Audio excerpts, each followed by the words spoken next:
who we followed around in Fallujah, sort of enjoys having his picture taken with American politicians, and he's done very well for himself, becoming essentially the U.S. point man in the city.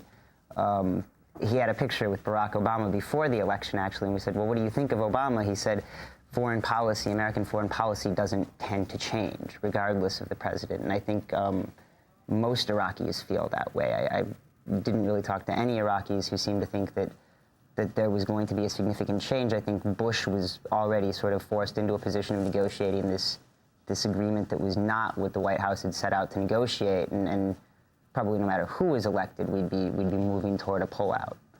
But still, I think it's important to say that we need to keep pushing on this, too, because although the status enforcement agreement is in place, much of it hasn't been enacted up to the point that it's supposed to be at this point.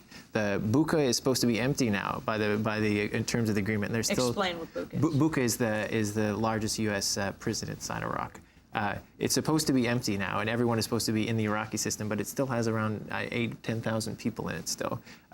The Iraqi government is supposed to be approving every single raid and military action that the U.S. does now. That's not really the case. The military just picks up a couple Iraqi soldiers to ride around with them, and that passes for approval. And certainly the special forces raids that continue to go on don't have any approval by anyone that is discernible. So although it's promising what has been agreed to on paper, there's going to be pressure back against Obama in the opposite direction. There's going to be military people who say we need to stay there and maintain stability, and so people need to, both in Iraq and here, give some push back in the other direction to help support him to make the decision that needs to be made, which is to continue with this. And the military contractors, Barack Obama has not said he would ban them, although the Iraqi government said that they wouldn't give a new contract to Blackwater. Absolutely. That's an incredibly key point. Yes, the Iraqi government is way ahead of Obama on this issue. They've withdrawn Blackwater's license to operate in the country, and they've removed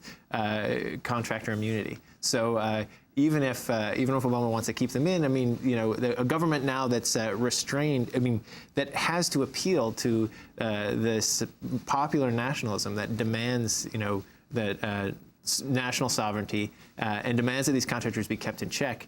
That needs to be supported by actions here in the U.S. What about Iran, Rick Rowley? This is the 30th anniversary of the Iranian Revolution, 1979-2009. What about its power in Iraq? And that is, Iraqis say, many, especially Sunnis, most of the Sunnis that we interview, the people in the Awakening, the people in the Islamic Party say that there were two occupations of Iraq that happened at the same time, an Iranian and an American occupation. And it was true that ISKI, the Islamist party that the U.S., in one way or another put in power in the country, was formed in Iran. And the Badr brigades, which formed the core of the security services in 1994, were trained by the Iranian Revolutionary Guards. So these parties, which were identified clearly by Iraqis with both the American occupation and with Iranian foreign influence, they're seeing a loss in power now. Iran is always going to be very, very powerful inside Iraq. They're neighbors. They're incredibly close and linked culturally, religiously. But there has been a massive backlash or reaction in Iraq against what they see as foreign meddling, both from the United States and from Iran. You are both just back from Iraq. You are headed to Afghanistan, Rick, in the next few months. The level of violence we've seen both in Pakistan with these attacks with the U.S. behind them, the unmanned drones, and Afghanistan. Yeah, well, the thing that I think is important is there's been lots of talk about taking the lessons from Iraq and applying them to Afghanistan, and there's huge problems with that, especially because the lessons that people are getting from Iraq are, I think, the wrong lessons. People look at the surge or talk about surging into Afghanistan, copying the surge that worked in Iraq, but just a cursory examination of the facts shows that the surge wasn't what changed the course of the war in Iraq. It was the awakening. It was these tribes in Anbar that began to see, that were scared by a sectarian war that happened and began to see the Americans as less dangerous to them than the Iraqi government, which they saw as an instrument of Iran. So they were very specifically, by the sectarian violence, forced into an alliance with the Americans. That's not going to happen in Afghanistan.